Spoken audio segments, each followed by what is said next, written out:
Hai, Assalamualaikum warahmatullahi wabarakatuh.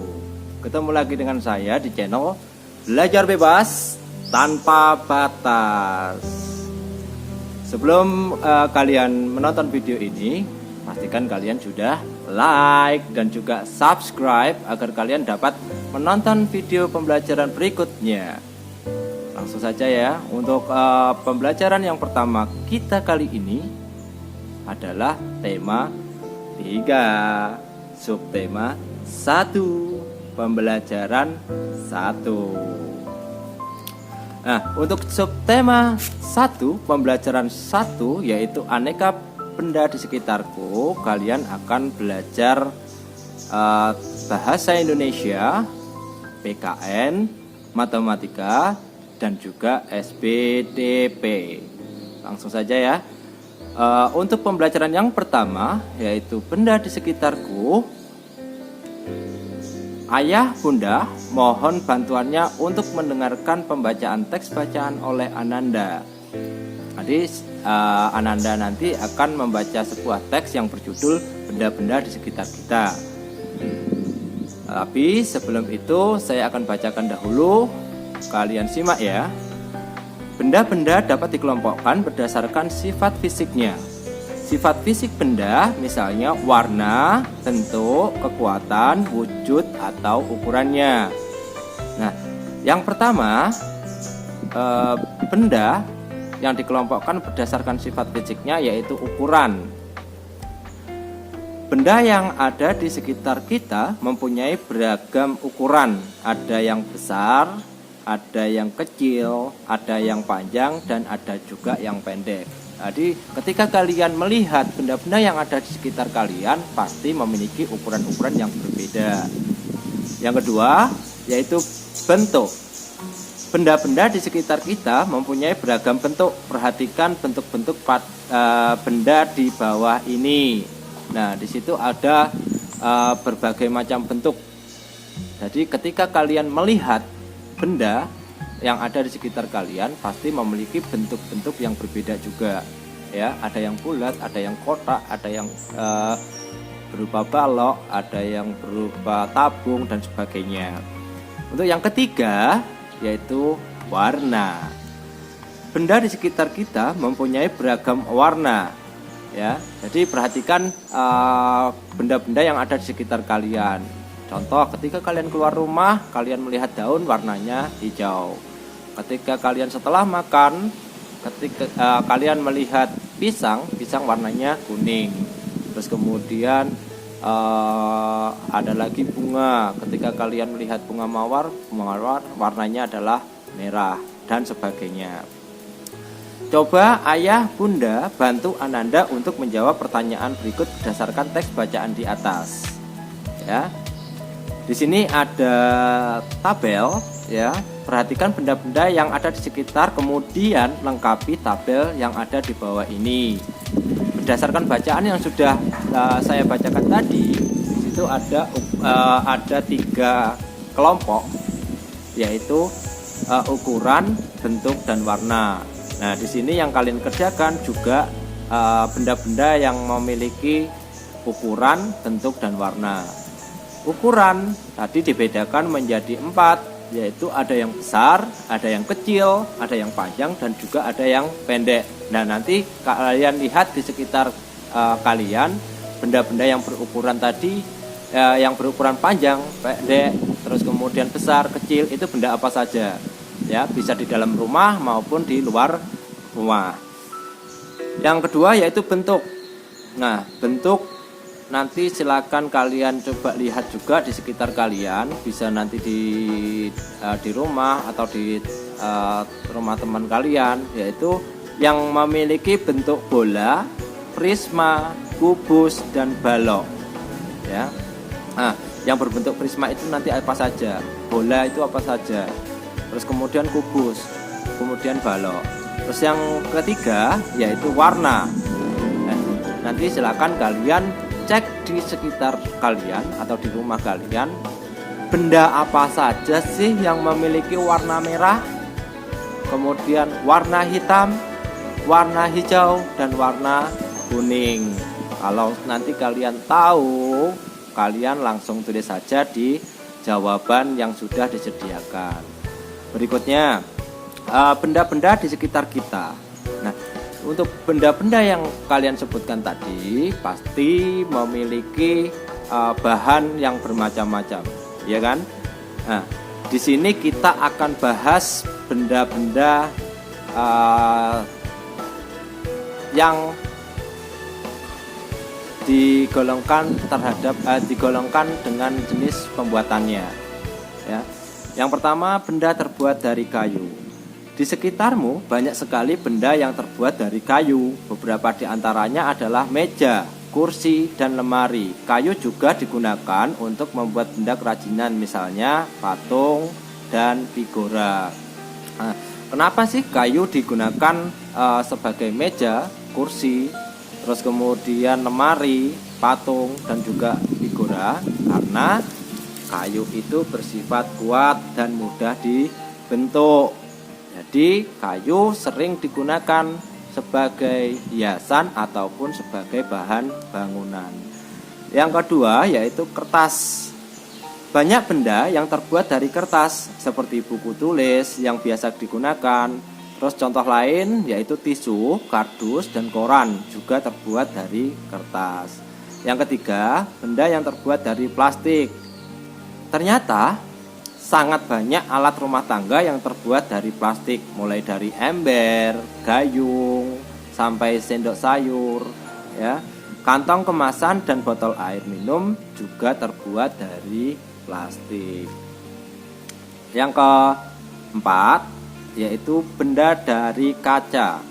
Ada benda-benda yang dibuat dari kaca. Benda tersebut antara lain gelas, piring, mangkok, kacamata, akuarium, jendela, dan peralatan laboratorium. Kaca memiliki sifat kedap air dan tembus cahaya. Oleh karena itu, kaca digunakan untuk membuat benda yang tahan air. Nah, untuk kaca itu benda yang kedap air, ya. Contohnya akuarium, ketika kita isi air, maka air tidak akan meresap atau berkurang. Itu tandanya bahwa kaca itu adalah benda yang kedap air. Terus yang kelima yaitu benda dari logam. Benda-benda terbuat dari logam antara lain panci, penggorengan, sendok sayur, sendok makan, rangka mobil, dan pagar rumah. Mengapa benda-benda tersebut dibuat dari logam? Karena logam memiliki sifat kuat dan bentuk dapat dibentuk dan penghantar panas yang baik. Nah, logam selain digunakan untuk peralatan dapur, logam juga digunakan untuk kegiatan-kegiatan untuk membentuk atau peralatan olahraga. Contohnya tiang basket, itu juga tiangnya itu menggunakan olahraga. Kemudian tiang bendera itu juga digunakan juga dibuat dari logam dan lain sebagainya. Terus yang terakhir, benda dari karet. Penghapus dibuat dari karet. Benda-benda lainnya yang dibuat dari karet antara lain ban, balon, sendal karet, bola, dan sarung tangan. Tahukah kalian kenapa bahan karet digunakan untuk pembuatan ban, terus sandal karet, bola, balon? Karena sifat karet itu adalah lentur, ya, lentur, sehingga sangat cocok digunakan untuk pembuatan bola, terus ban, sarung tangan, dan sebagainya. Perhatikan waktu yang dibutuhkan benda untuk terurai alami, ya. Terurai alami itu maksudnya adalah terurai secara alami, tidak dengan bantuan manusia. Kalau bantuan manusia, misalkan kertas dibakar, itu yang bakar manusia berarti dia bantuan manusia. Kalau ini alami, ya, alami itu bisa terkubur, terus kemudian dia terurai secara alami, tidak dengan campur tangan manusia, ya. Yang pertama adalah kertas. Kertas itu waktu urainya adalah 2 sampai 5 bulan. Kemudian kardus, waktu urainya adalah 5 bulan. Kemudian kulit jeruk. Kulit jeruk itu waktu urainya adalah 6 bulan. Terus yang berikutnya adalah puntung rokok. Itu waktu urainya adalah 10 tahun. Nah, puntung rokok itu kenapa kok urainya lebih lama daripada yang kertas, kardus, ataupun kulit jeruk? Karena di puntung rokok itu tidak hanya kertas yang membalut, tapi di dalamnya ada gabus, ya. Nah, gabus itu yang membuat penguraian puntung rokok menjadi lebih lama. Yang berikutnya adalah kulit sepatu. Waktu urainya adalah 25 sampai 40 tahun. Yang berikutnya plastik. Itu waktu urainya adalah 50 sampai 80 tahun. Aluminium 80 sampai 100 tahun. Dan yang paling terakhir itu adalah styrofoam. Apakah kalian tahu styrofoam? Nah, styrofoam itu adalah ketika kita melakukan kegiatan agama, ya, misalkan kita bawa nasi ke sekolah, itu kan kita pakai styrofoam biasanya, ya. Acara kegiatan Maulid Nabi atau yang lain itu kan kita biasa pakai styrofoam. Nah, justru yang pakai styrofoam itu, ya, pakai styrofoam itu adalah bahan yang berbahaya. Bahayanya kenapa? Dia tidak ramah lingkungan karena styrofoam itu sangat membahayakan, terutama dari bahannya, yaitu tidak dapat terurai. Alangkah lebih baiknya jika kalian nanti ada kegiatan keagamaan lagi, kalian menggunakan daun ataupun menggunakan daun pisang ataupun menggunakan kardus, ya. Jadi lebih menjaga lingkungan, kebersihan lingkungan, juga menjaga lingkungan agar tidak banyak sampah yang tidak dapat terurai. Berikutnya, coba ayah bunda bantu Ananda untuk menjawab pertanyaan berikut berdasarkan teks bacaan di atas. Bacaan yang sudah Ananda baca, nanti silakan minta bantuan orang tua, ya, ayah, bunda ataupun keluarga lain seperti kakak, nanti untuk menjawab pertanyaan yang ada dalam tabel. Pertanyaannya adalah, isilah tabel di bawah ini sesuai dengan contoh nomor 1. Nah, nomor 1 ini sudah ada jawabannya. Nanti untuk yang nomor 2, 3, 4 sampai 5 itu silakan kalian isi berdasarkan penjelasan-penjelasan yang sudah saya berikan di atas, ya. Yang pertama yaitu daun jendela terbuat dari bahan kayu. Kelebihan dari bahan tersebut adalah kuat. Beberapa jenis kayu dapat bertahan sampai ratusan tahun. Kekurangannya dari bahan tersebut adalah dapat terkena rayap atau mudah terbakar. Nah, itu contoh untuk pengerjaan yang nomor 1. Untuk yang nomor 2, 3, 4, 5 itu nanti bisa kalian isi ya berupa plastik atau kaca, logam dan sebagainya. Berikutnya kita akan mempelajari tentang PKN dengan tema musyawarah. Ayah bunda membimbing Ananda untuk memahami materi tentang musyawarah. Musyawarah bertujuan membahas bersama suatu masalah dengan tujuan mencapai keputusan bersama untuk menyelesaikan masalah tersebut.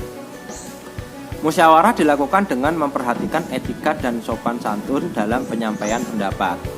Ya, apabila kita tidak sependapat dengan peserta musyawarah yang lain, sampaikanlah dengan sopan. Nah, contoh musyawarah yang dapat kalian lakukan apa sih? Contohnya, ya, itu ketika kalian di sekolah, kalian memilih anggota pengurus sekolah, ya, seperti ketua, wakil ketua, bendahara ataupun sekretaris, maka kalian melakukan kegiatan musyawarah. Nah, ketika kalian melakukan musyawarah dan tidak sependapat dengan teman kalian, maka kalian tidak boleh egois, tidak boleh memaksakan kehendak kalian kepada teman-teman kalian. Kalian harus menyampaikan pendapat kalian itu dengan sopan, ya, santun, dan memperhatikan etika. Tuh, tidak boleh marah-marah, tidak boleh memaksakan, ya. Nah, itu tentang musyawarah. Berikutnya, supaya Ananda lebih memahami tentang musyawarah, berdiskusilah dengan Ananda tentang cara penanggulangan sampah plastik di rumah. Setelah itu, lengkapilah tabel berikut ini. Nanti kegiatan kalian di rumah yaitu melakukan musyawarah. Musyawarah dengan tema apa? Yaitu dengan tema cara penanggulangan sampah plastik di rumah. Jika di dalam anggota keluarga kalian itu ada 4 orang, ya, 4 orang itu bisa ayah, terus kemudian bunda, terus kemudian ada kakak, terus kemudian ada kakek atau nenek. Nanti silakan kalian tanya tentang cara penanggulangan sampah plastik di rumah, terus kemudian apa pendapat mereka.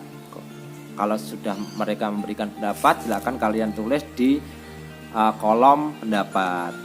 Nama anggota keluarganya siapa, pendapatnya apa, ya.